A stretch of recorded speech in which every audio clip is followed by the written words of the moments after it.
Hello friends, after the digestive system we are going to start the digestive glands. Digestive glands एक ऐसा topic है which is associated with our alimentary canal, with our digestion, because without this our digestion could not have taken the same pace as with the glands. So let's talk about the digestive glands, but before that I will tell you that I have already made the video for the digestive system for the class +1 biology as well as for the class 9th. If you want it in brief, you can go to my description box because there I have provided the link. So let's start, and please see this video till end, so in order to get the complete view of the digestive glands. Our digestive glands in the human with the alimentary canal include salivary glands, the liver and the pancreas. Now the salivary glands वो glands होते हैं जो हमारे mouth में होते हैं. As the name suggests, it has some view of saliva. Moreover, after the liver and pancreas, the first is saliva. Saliva जो है वो 3 पेयर ऑफ salivary gland से बनता है. फर्स्ट जो है वो पैरोटिड्स होते हैं जो कि हमारे चीक में प्रेजेंट होते हैं. Then there is our lower jaw. अगर आप अपने नीचे वाले जॉ को फील करें, अपने गाल को फील करें नीचे वाले को, it will be having sub maxillary and sub mandibular glands. And there are below the tongue. अगर आप अपने नेक रीजन को टच करें, that is below the tongue, तो वहाँ पर आपके सब लिंगुअल ग्लैंड्स होते हैं. तो अगर आपसे कोई पूछे सलाइवरी ग्लैंड्स कौन से हैं, तो we have 3 pair of salivary glands. एक हमारे चीक्स में होते हैं, क्योंकि जब हमें भूख लगती है और हमारे वाटरिंग होती है माउथ की, हमें हमारे मुंह में पानी आता है, तो आप देखेंगे कि आपके चीक्स और फिर आपके गले से और आपके जॉज से आपको ऐसा लगता है कि पानी आ रहा है और आपको भूख लग रही है. So this is the signals which is send to the brain to the salivary glands, और तभी सलीवा की प्रोडक्शन होती है. तो जो सलाइवा है वो 3 पेयर ऑफ सलाइवरी ग्लैंड से बन रहा है. आपने याद रखना है, parotid which are in cheek, then maxillary and sub mandibular in lower jaw, and then sub linguals below the टंग. ये ग्लैंड्स जो हैं वो हमारी ब्यूकल कैविटी के जस्ट आउटसाइड होते हैं और सलाइवरी जूस को सिक्रीट करते हैं into the buccal cavity. So this was all about the salivary glands. Then there is a liver. Do you know one thing, that liver is the largest gland of the body. अगर हम उसका weight लें तो it will be about 1.5 kg of our body, that is liver.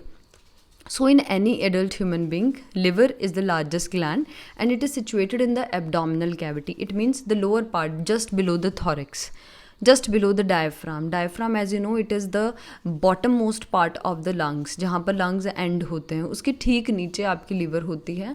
and it consists of 2 lobes, यानी कि ये एक one structure नहीं है बल्कि 2 parts में divided है. anything which is associated with the liver उसको आप hepatic कहेंगे. यानी liver के अंदर कौन से cells हैं? hepatic cells. liver के कितने parts हैं? 2 parts हैं जिन्हें हम hepatic lobules कहते हैं. liver का duct कौन सा है? hepatic duct है, या bile duct भी कहते हैं जिसे. So you must have to remember anything which is associated with the liver will be used in the terminology of hepatic.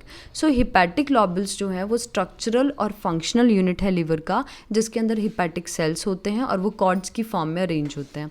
अगर हम बात करें लॉब्यूल की, इट मीन्स हिपैटिक लॉब्यूल की, कि लिवर की जो बाहर की थिन कनेक्टिव टिश्यू शीथ होती है, that is called as Glisson's capsule. And it is the asked question, mostly asked question in the examination, what is Glisson's capsule. तो Glisson capsule, जैसे आप मान लीजिए कि प्याज के ऊपर का छिलका होता है बारीक वाला जो प्लास्टिक की फॉर्म में होता है, in the same way liver के ऊपर एक प्लास्टिक की थिन कनेक्टिव शीट होती है which is called as Glisson's capsule.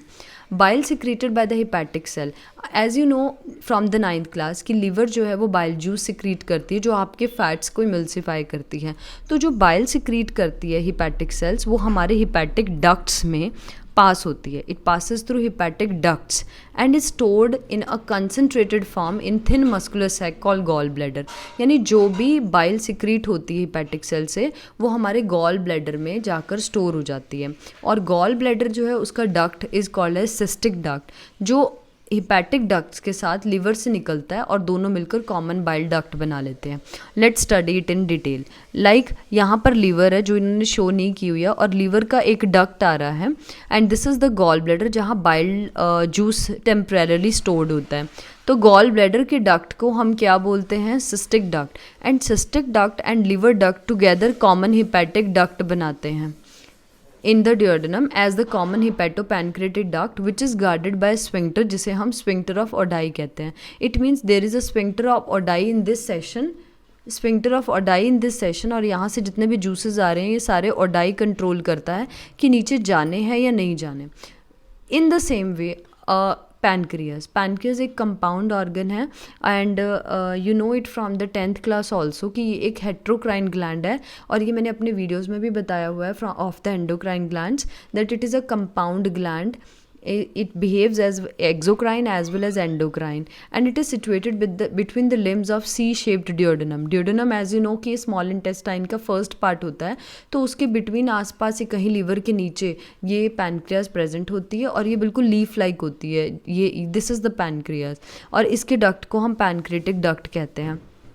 The exocrine portion जो है इसका, एंडोक्राइन तो हार्मोन सिक्रीट करता है, इंसुलिन एंड ग्लूकागन, जो मैंने आपको बताया था ग्लूकोज को कंट्रोल करते हैं, डिक्रीज़ करता है और एक इंक्रीज़ करता है. लेकिन एक्जोक्राइन पोर्शन जो है वो होते हैं जो अपनी सिक्रीशंस को डक्ट के थ्रू भेजते हैं, और ज़्यादातर उनके जूसेस होते हैं जिनमें एंजाइम्स होते हैं. तो यहाँ पर जो पैनक्रियाज है वो एल्कलाइन भी आपको केमिस्ट्री से पता होगा that it is basic. Alkaline का मतलब होता है जो बेस वाटर में सॉल्युबल हो उसे एल्कलाइन कहते हैं. इट मीन्स इसका जो नेचर है वो कैसा है, बेसिक. तो it can be asked what is the nature of pancreatic juice. You can say it's nature is alkaline, और उसके अंदर एंजाइम्स होते हैं. So this was all about the associated glands which is given in the NCERT. You must need not to get some extra information about it. Later on we will discuss the digestion. So these structures are very much important. You can be asked in the examination to draw the structure of the duct system of liver, gallbladder and pancreas. All you do is to make a gallbladder here. Gallbladder से जो duct आएगा that will be cystic duct. Then you have to make a liver here.